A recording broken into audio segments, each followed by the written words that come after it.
Suzuki memang cukup terkenal dengan keawetannya dan ini adalah salah satu, mungkin untuk saat ini satu-satunya keunggulan Suzuki. Kenapa? Ya karena yang kita tahu salah satu kelemahan Suzuki Indonesia adalah cuma di desain aja.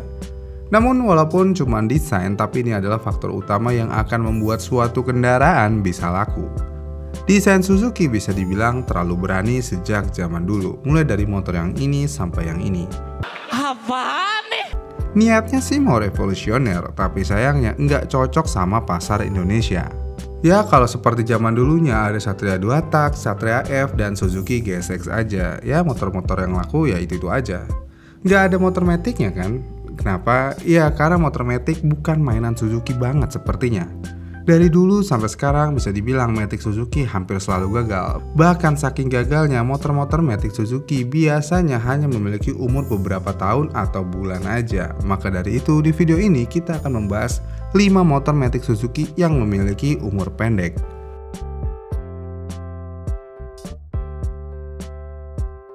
Kecil, mungil, dan diperuntukkan untuk anak sekolah dan perempuan.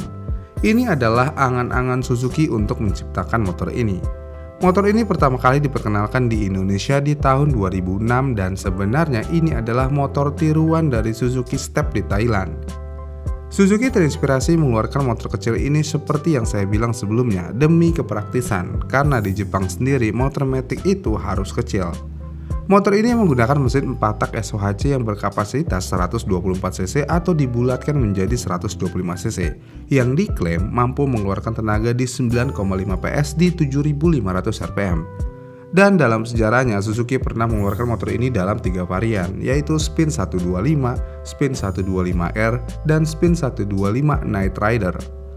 Walaupun ada 3 varian, ini hanya berbeda di kosmetik aja ya, mulai dari mesin dan lainnya sama identik.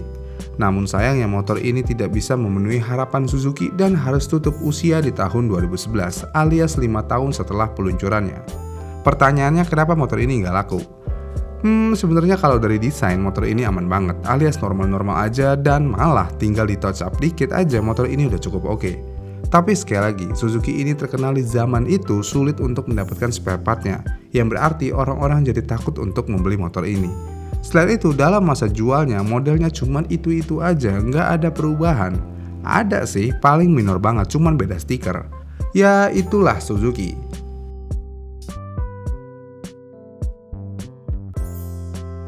Ketika motor matic menjadi populer dan Yamaha juga sudah mengeluarkan motor Yamaha Nuvo untuk motor matic khusus laki-laki, Suzuki juga berusaha untuk mengikuti jejak tersebut dengan meluncurkan Skywave pada tahun 2007.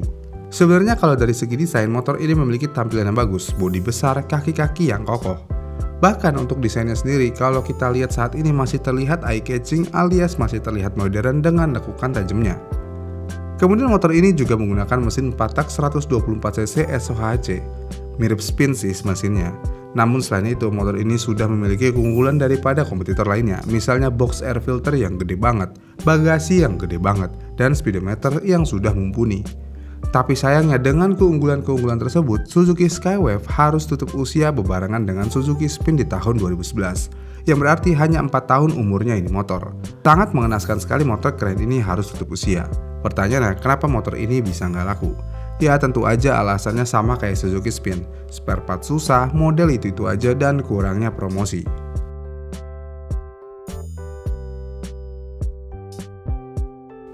Ketika Suzuki Skywave penjualannya tidak sesuai harapan, Suzuki mencoba memanfaatkan mesin yang ada dan mencoba untuk merubah desain motornya dengan mengeluarkan Suzuki SkyDrive. Motor ini dari segi mesin, plek ketiplek sama persis sama Skywave. Dan selain mesin, ya rangkanya juga sama banget sama Skywave. Ya intinya seperti gebrakan baru Suzuki aja untuk bersaing sama Vario 125 dan Yamaha Mio Soul kala itu, bukan sama Nuvo lagi. Selain tampilannya yang berbeda dari Skywave, sebenarnya dari part-part minor lainnya juga ada yang berbeda, misalnya di sisi karburator. Untuk Skywave masih menggunakan karburator Mikuni BS26 yang masih menggunakan choke. Sedangkan untuk SkyDrive walaupun masih menggunakan karburator Mikuni BS26 tapi sudah menggunakan yang auto choke. Selain itu, main dan pilot jetnya juga berbeda. Untuk Skywave menggunakan main di 227,5 dan pilot jet di 12,5, sedangkan untuk SkyDrive menggunakan 97,5 dan pilot jet di 15. Dan uniknya main dan pilot jet SkyDrive sama yang digunakan di Suzuki Spin. Kemudian perbedaan lainnya ada di pendingin CVT. Untuk di SkyDrive memiliki 3 lubang di atas cover CVT, yang mana untuk Skywave hanya ada 2 lubang aja. Dan yang terakhir perbedaannya ada di rumah roller. Cuma beda coakan aja sih, tapi ya cukup berpengaruh. Dan selebihnya semuanya sama kayak Skywave. Suzuki memang sih paling inovatif. Yang bener. Dan sayangnya motor ini harus tutup usia di tahun 2014.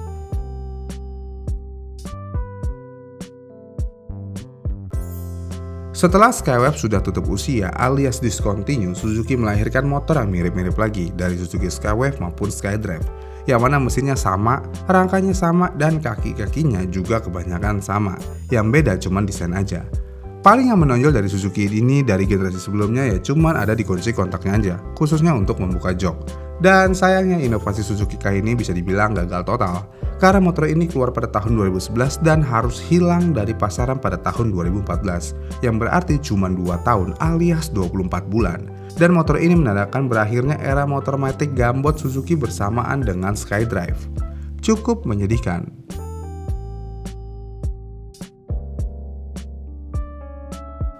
Suzuki di tahun 2011 sedang lagi inovatif-inovatifnya. Kenapa? Karena dari yang sudah kita lihat sebelumnya, di tahun-tahun itu Suzuki menarik dan mengeluarkan motor baru terus-menerus. Ditambah Suzuki nggak demen berdiam diri kala itu, yang mana kala itu sedang ramai motor matic dengan desain retro. Suzuki ikut-ikutan juga dengan mengeluarkan motor Suzuki Let's. Suzuki Let's resmi dijual oleh Suzuki Indonesia pada tahun 2012 dan motor ini adalah motor matic pertama di Indonesia dengan teknologi FI atau fuel injection. Inovatif banget kan? Untuk dari segi desain, ini selera ya. Kalau menurut saya di beberapa poin motor ini cukup oke, tapi di beberapa poin motor ini juga kurang oke. Dan kalau kalian perhatikan lebih seksama, motor ini sebenarnya mirip Hayabusa di lampu belakangnya aja. Sedangkan lampu depannya ya standar matic. Motor ini adalah motor matic yang irit pertama di Indonesia. Karena motor ini sudah FI, jadi iritnya kebangetan. Motor ini diklaim mampu berjalan sampai 50 km lebih hanya dengan 1 liter bahan bakar. Namun walaupun sudah mengusung desain lampu belakang Hayabusa dan fuel injection, motor ini hanya memiliki waktu hidup 2 tahun aja, yang mana motor ini sudah discontinue pada tahun 2014. Ya ini karena penjualannya benar-benar berantakan banget. Dan mungkin dari kalian ada yang belum pernah melihat motor ini secara langsung karena saking jarangnya yang punya. Kenapa nggak laku? Ya baik lagi, promosinya benar-benar kurang banget. Jadi jarang banget orang yang tahu. Dan itulah 5 motor matic Suzuki yang memiliki umur pendek. Nih, jangan sampai motor matic modernnya Suzuki mengalami hal serupa ya, seperti Suzuki Next2 atau yang baru meluncur nih, si Brookman 125. Ya, mudah-mudahan bangkitlah Suzuki ini. Padahal motor-motornya yang nggak masuk Indonya bagus-bagus. Kali aja ya kan kalau penjualan bagus, mereka jadi bisa masukin motor-motor bagus mereka yang berada di negara Taiwan. Bagaimana nih menurut kalian? Jika kalian punya pendapat lain, kalian bisa komen di kolom komentar di bawah ya. Dan jika kalian suka dengan video ini, kalian bisa like dan subscribe channel ini. Dan sampai jumpa di video selanjutnya.